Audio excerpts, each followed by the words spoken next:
अस्सलामुअलैकुम viewers, welcome back to my YouTube channel. कैसे हैं आप? उम्मीद है आप सब ठीक होंगे, खैरियत से होंगे। तो आज मैं आप सबके लिए इतनी अच्छी तवे को साफ़ करने के लिए वीडियो लेकर आई हूँ। अगर आपके घर में भी इस तरह का तवा मौजूद है तो मैं आज आप सबके लिए इतनी ज़बरदस्त सी तवे को साफ़ करने वाली वीडियो लेकर आई हूँ, जिसे आप घर बैठे ही फटाफट से 2-4 मिनट के अंदर अंदर इसको घर की ही चीज़ों से आप इसको साफ़ कर सकते हैं।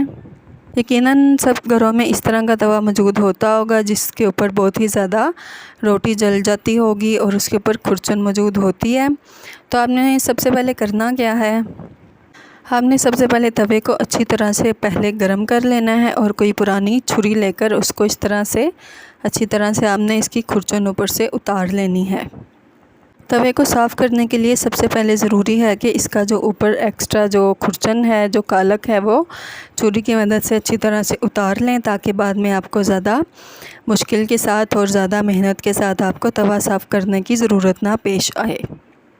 जब हम कंटिन्यूसली कम से कम 1 मंथ तवा यूज़ करते हैं बग़ैर साफ़ किए, तो इसके ऊपर बहुत ही ज़्यादा, जब आप कंटिन्यूसली कम से कम 1 मंथ के लिए आप तवे को यूज़ करते हैं बग़ैर साफ़ किए, तो इसके ऊपर एक मोटी सी तह जम जाती है और इससे हमारी जो रोटी है वो अक्सर जल जाती है, कहीं से कच्ची रह जाती है और कहीं से सूख जाती है, जिसकी रीज़न यही होती है कि हमारा तवा कहीं से जला हुआ होता है और कहीं से पतला होता है।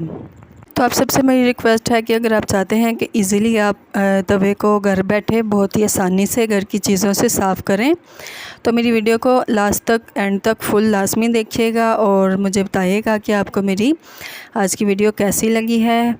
तो ये छोटी छोटी सी वीडियोस मैं अपनी घरेलू ख़वातीन के लिए लेकर आती हूँ, ताकि उनकी आसानी के लिए और घर बैठे बहुत ही इजीली वो अपने सारे काम सर अंजाम दे सकें। तो ये देखें, मैंने इसकी ऊपर वाली खुरचन उतार ली है। देखें कितना ज़्यादा इसके ऊपर से गंद निकला है और बहुत ही ज़्यादा मोटी तह जमी हुई थी।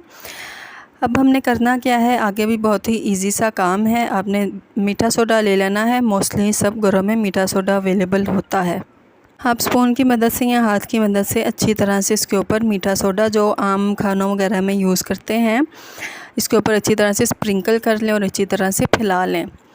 अब जो मेन चीज़, सबसे ज़्यादा अहम चीज़ है वो इसके ऊपर यूज़ करनी है, वो है वाइट विनेगर, सिरका। इसके ऊपर हम जैसे ही सिरका अप्लाई करेंगे तो ये थोड़ी सी इसके ऊपर से जाग आना शुरू हो जाएगी। और अगर आप चाहते हैं कि इसका रिज़ल्ट अच्छा आए तो इसको कम से कम 5 से 10 मिनट के लिए स्टे दे दें। इन दोनों चीज़ों को तवे के ऊपर लगा रहने दें और फिर आपको ज़्यादा मेहनत नहीं करनी पड़ेगी और ज़्यादा आपको तवे को साफ़ करने में दिक्कत भी नहीं आएगी। तो ये देखें, इसके ऊपर जाग आना शुरू हो गई है।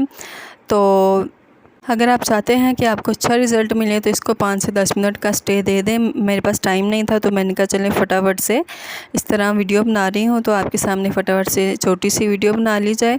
तो आपके पास अगर इस तरह की कोई बर्तन धोने वाली जाली मौजूद है या रेंग मार, जिसको आप लकड़ी वगैरह के काम के लिए यूज़ करते हैं, उससे बहुत ही अच्छा इसका रिज़ल्ट आएगा। क्योंकि मेरे पास रेंग मार मौजूद नहीं था तो इसलिए मैंने जाली का यूज़ किया। तो ये देखिए कितना ज़्यादा गंद निकला है, आप देख सकते हैं। इससे हमारी रोटी जल्दी भी नहीं पकती और इससे हमारी रोटी कच्ची भी रह जाती है और कभी कभी जल भी जाती है कहीं से।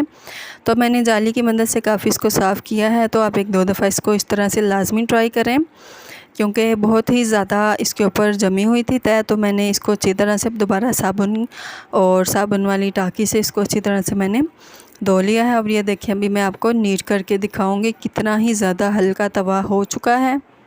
अगर आप इससे भी अच्छा रिज़ल्ट चाहते हैं तो 2 से 3 दफ़ा आप इस तरह तवे को वॉश करें और आपका जो तवा है वो बिल्कुल नीट एंड क्लीन हो जाएगा, बिल्कुल जैसे न्यू होता है। जी, तो मेरे प्यारे प्यारे व्यूवर्स, मुझे बताएं आपको मेरी आज की वीडियो कैसी लगी है। मेरी वीडियो अच्छी लगी हो तो मुझे कमेंट्स भी करें अच्छे अच्छे और मेरी वीडियो को लाइक भी करें। और जो व्यूवर्स मेरी वीडियोस को और मेरे चैनल को फ़र्स्ट टाइम देख रहे हैं, उन सबसे रिक्वेस्ट है कि मेरे चैनल को सब्सक्राइब भी करें, लाइक भी करें और अच्छे से कमेंट्स भी करें। और मेरी वीडियो अच्छी लगी हो तो दूसरों तक लाजमी शेयर करें, ताकि इससे दूसरे भी फ़ायदा हासिल करें। अल्लाह हाफिज़।